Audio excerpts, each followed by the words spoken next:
Imagine your soaring summer plane ticket, the random phone charger stuffed in your carry-on, and your grandmother's Medicare plan. Right. Imagine all of those things are being actively dictated by a single Iranian naval commander stationed, 7,000 miles away. It sounds like a conspiracy board, honestly. Yeah, Connecting random strings of yarn. it really does. But, well, welcome to mid-April 2026. We are watching a single fracture in the Strait of Hormuz send very real shockwaves directly into your wallet, your passenger seat, and, yeah, your healthcare coverage. Yeah, I think, we constantly try to compartmentalize the world. We Right. put geopolitics in one box, logistics in another, healthcare in a third. But the reality playing out this week proves those boxes they do not exist. They really don't. We're watching a real-time demonstration of how macro-level infrastructural leverage trickles down to alter micro-level daily life. So for today's deep dive, we are pulling from a massive stack of intelligence to map out exactly how that trickle-down happens. It's a lot of data. It is. We have geopolitical reporting from the House of Saud, real-time diplomatic updates via Wikipedia, financial market analyses from Standard Chartered and TradingView. Oh, and the aviation supply chain reports from KPMG and Aerospace Global News. Exactly. So our mission today is to connect the dots. We'll start at the absolute highest geopolitical level with arguably the single most important waterway on Earth, track its ripple effects down to the literal supply chains of air travel, and then pivot to see how those exact same themes of risk mitigation are creating a multi-billion-dollar surprise in the healthcare sector. Yeah, because to understand the micro changes to your daily life, you really have to start with the macro. Right. And right now, the macro is entirely defined by the Strait of Hormuz. Yeah, so we are weeks into the 2026 Iran war, and Iran has blockaded the strait. For anyone who hasn't looked at a map recently, 20% of the world's global oil supply goes through that tiny 33-mile-wide choke point. It's incredibly narrow. And that disruption sent oil prices peaking at a staggering $119 a barrel. But the fascinating part of the intelligence here is that this is not a total blockade. Iran is selectively letting certain ships through. Or they're keeping the physical lanes open, but they have attached a very specific structural condition. Okay. If you want your oil tanker to navigate the strait safely, to avoid being targeted, the cargo has to be priced and settled in Chinese yuan, not US dollars. Okay, let's unpack this. Because the petrodollar system has basically run the global economy for 50 years. Saudi Arabia sells oil, prices it in US dollars, and uses those dollars to buy US treasuries and military equipment. Exactly. It's the absolute bedrock of the dollar's dominance. Right, so if the US dollar is the default operating system of global trade, Iran is basically forcing countries to sideload a Chinese app just to access their own energy supplies. That's a great way to put it. But, BRICS countries have been trying to do this for a decade with zero luck. They hold summits, they write these massive economic white papers. Why is this specific naval blockade the actual breaking point? Well, the difference between a white paper and a naval blockade is physical leverage. Right? You can draft all the alternative economic theories you want, but an Islamic Revolutionary Guard Corps naval commander blocking a physical strait, that is a real-time forcing function. Wow, yeah. The war didn't kill the petrodollar. It simply exposed the infrastructural vulnerabilities that were already built into the system. Vulnerabilities like Saudi Arabia's deepening trade relationship with China over the last few years. Yes, exactly. Uh, Saudi Arabia already set up the infrastructure for yuan settlement. They signed a $7 billion currency swap agreement with China back in 2024. okay. But more importantly, they joined a cross-border digital payment platform called Enbridge. Right, I saw Enbridge mentioned in the House of Saud intelligence, but how does a digital platform actually bypass the US dollar? So under normal circumstances, global transactions use the SWIFT banking system, Right, SWIFT. which relies on correspondent banks that are heavily tethered to New York and the US dollar. Yeah. But the Enbridge platform operates on a direct, shared digital ledger supported by central banks. Oh, wow. Yeah, it allows a buyer in China to instantly settle a massive payment directly with a seller in Saudi Arabia, completely bypassing the traditional Western banking rails. The pipes were already laid. So the plumbing was there. Exactly. Nobody was forced to use it until Iran basically said, pay the toll in yuan or your ships do not move. And countries are making the switch overnight just to keep their economies running. I mean, the sources note that an Iranian supertanker bound for China went right through the strait without any issue. Yep. And India successfully bypassed the U.S. naval umbrella by having Prime Minister Modi just call the Iranian president directly to negotiate a bilateral deal to get their LPG tankers through. They are completely circumventing American security and financial structures. Which is wild. And the ripple effect of that bypass puts Saudi Arabia in a terrifying position, right? Absolutely. Their entire domestic currency, the real, is strictly pegged to the dollar. And because of this disruption, the Saudi Arabian Monetary Authority, or SAMA, has seen its net foreign assets drop to an estimated $435 billion. Wow.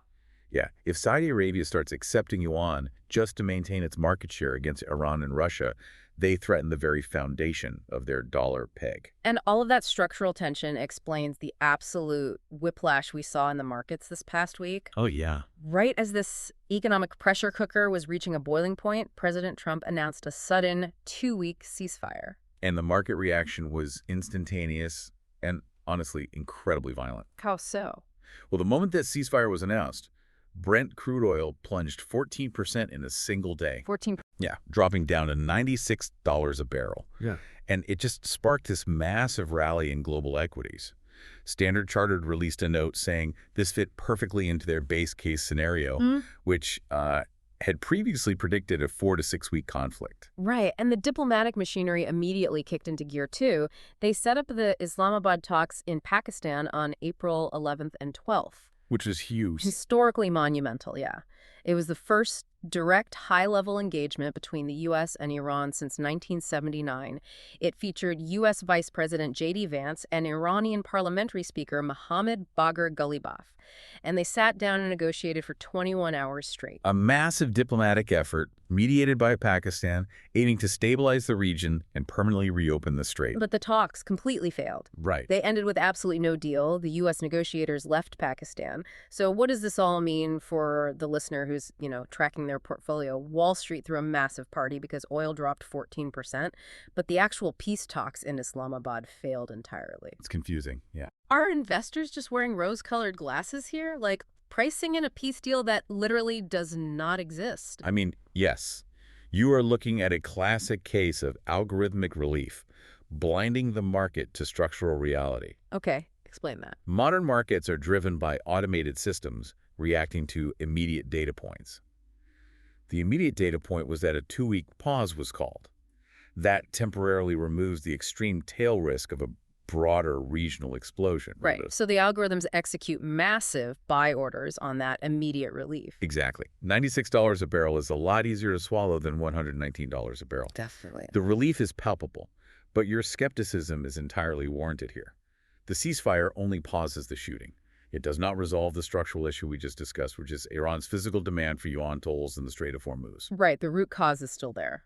Because the Islamabad talks failed to produce a diplomatic agreement, that fundamental risk remains fully intact.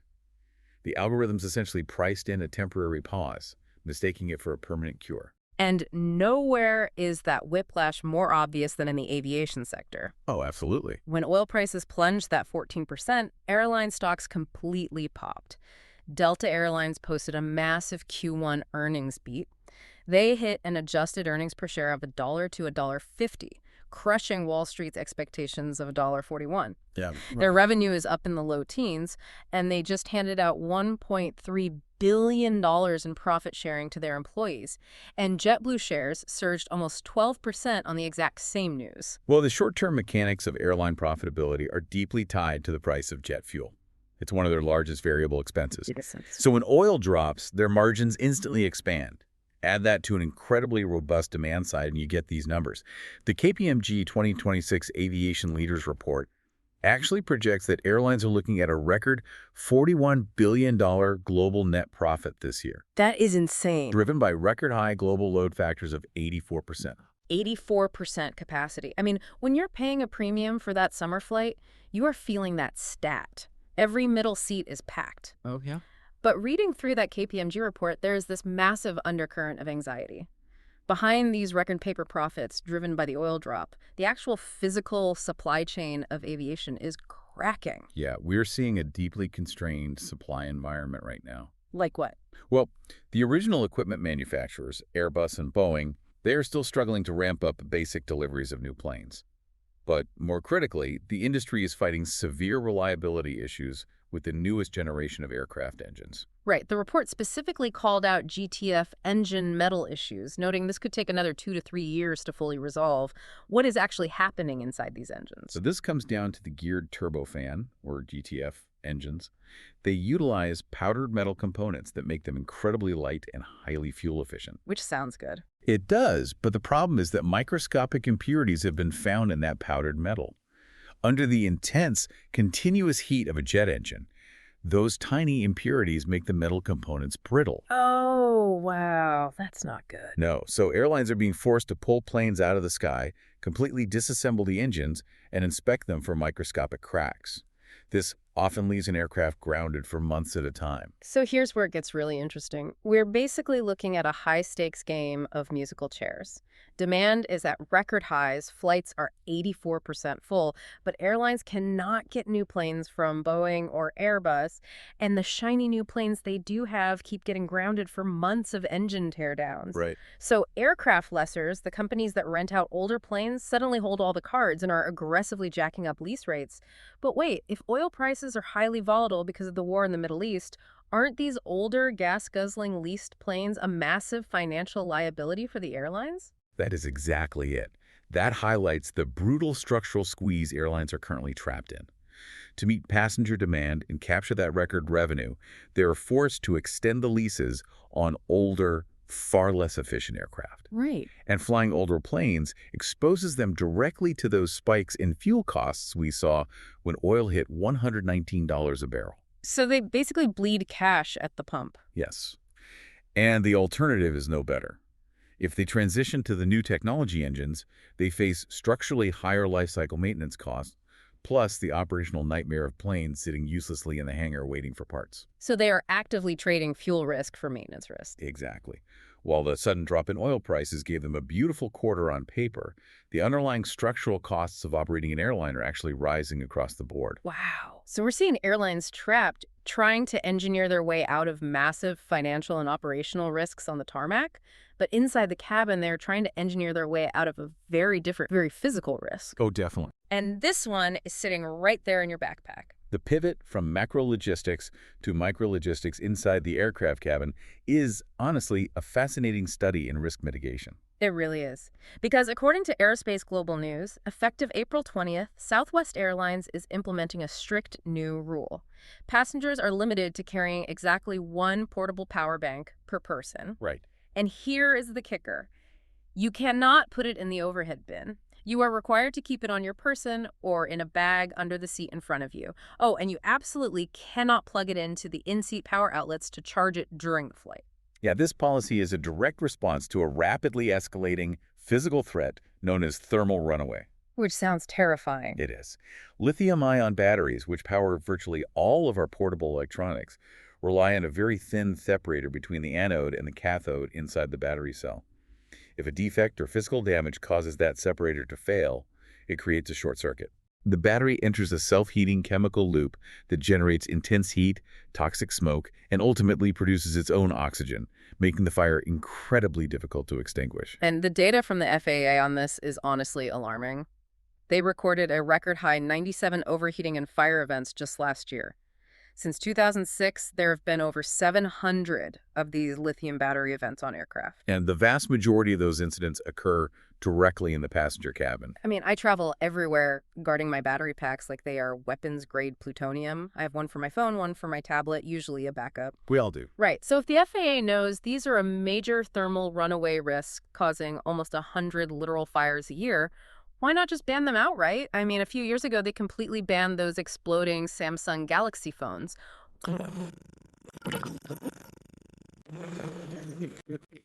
When the Samsung issue occurred, it was a single specific model of a device that could be identified by security and eliminated from the ecosystem. Oh. Power banks are universal. They are manufactured by thousands of different companies globally with wildly varying levels of quality control.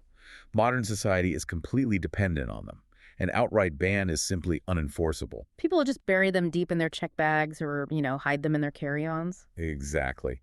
And burying them is the absolute worst-case scenario.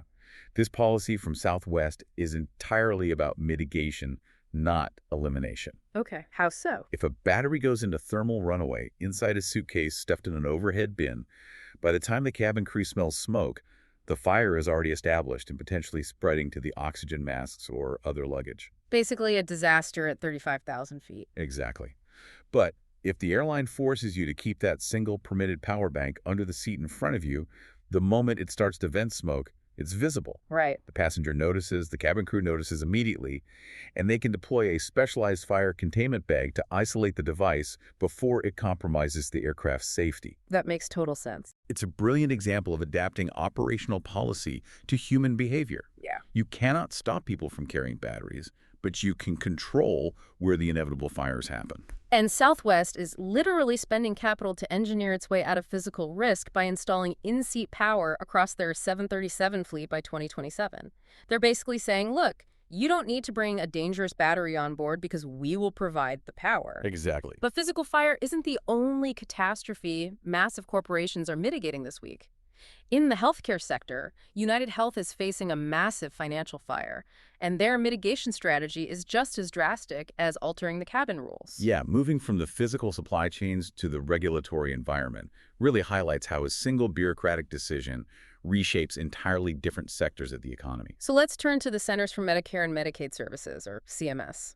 Back in January, CMS proposed a tiny, almost flat 0.09% payment rate increase for Medicare Advantage plans for 2027. Right. The entire healthcare industry panicked. But then, this week, they shocked the market by finalizing the 2027 rate at a 2.48% increase. Which is a staggering revision by a government agency. It translates to over $13 billion in additional payments flowing into these healthcare plans. Massive. And the market reaction was exactly what you'd expect. UnitedHealth jumped 7.8%. Humana surged 11.1%. But digging into the TradingView analysis, things are not entirely rosy for UnitedHealth. No, they aren't. Because even with this massive $13 billion win for the industry, UnitedHealth's medical care ratio jumped to 89.1% in 2025. And the medical care ratio, or MCR, is the critical metric here. It represents the percentage of premium dollars an insurer spends on actual medical claims. Okay. So an MCR of 89.1% means that for every dollar UnitedHealth takes in from premiums, they're immediately paying out over 89 cents to cover actual patient care. Wow.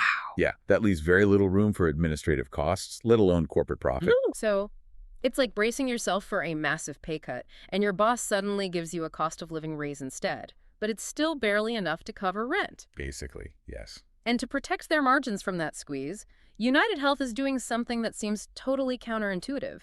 They are deliberately exiting less profitable markets and intentionally expecting their Medicare Advantage membership to drop down to around 7.25 million members in 2026. Right.